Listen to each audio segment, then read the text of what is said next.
The union representing CDC workers says employees do not feel safe enough to return to work, and it's calling on the Health and Human Services Secretary RFK Jr. and the Trump administration to do much more to protect workers. Good evening and thank you for joining us. I'm Russ Spencer. I'm Courtney Bryant. Kennedy visited the CDC today to see the damage and reassure CDC staff. Fox 5's Eric Mock joins us now live outside the CDC campus on Clifton Road to share what they had to say. Eric? Yeah, Courtney, Russ, the American Federation of Government Employees, Local 2883, that's the union who represents the workers who came under fire here when police say Patrick Joseph White fired multiple dozens of rounds into the buildings where they were working. And now they're calling on HHS Secretary Kennedy to acknowledge some of the harm that vaccine misinformation may have caused that they say he spread previously.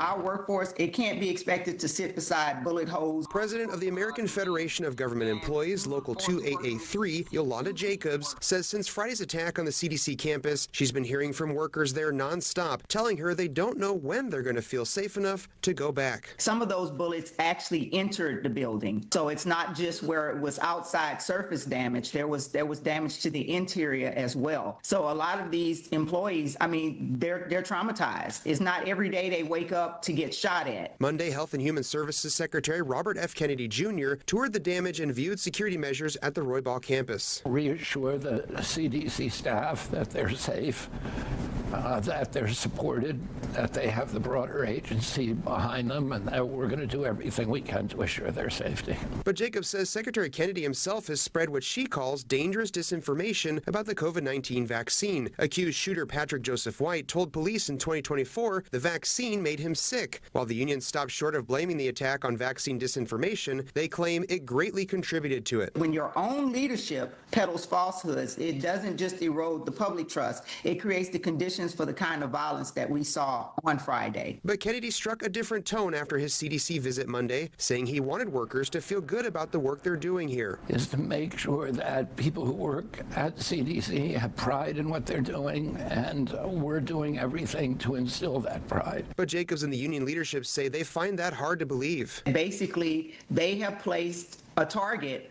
on the backs of CDC employees. Union leaders say they're not calling on Kennedy to resign, but they are demanding he do much more to make CDC workers safer. A big step in the right direction would be a strong stance, a very, very strong, clear stance publicly that he stands against this vaccine disinformation.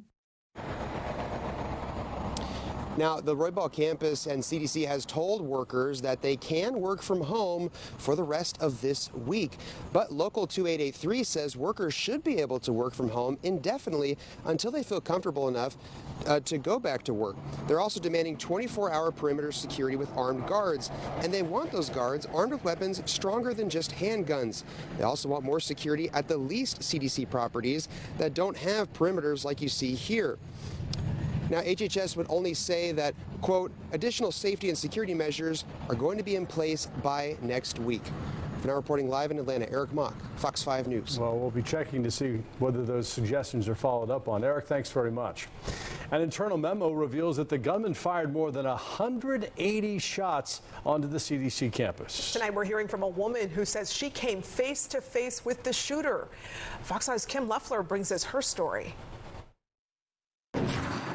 He was probably 20 feet away from me. This Stance 101 employee who asked us not to use her name or show her face is still shaken up after getting caught in the middle of Friday's gunfire outside of the CDC.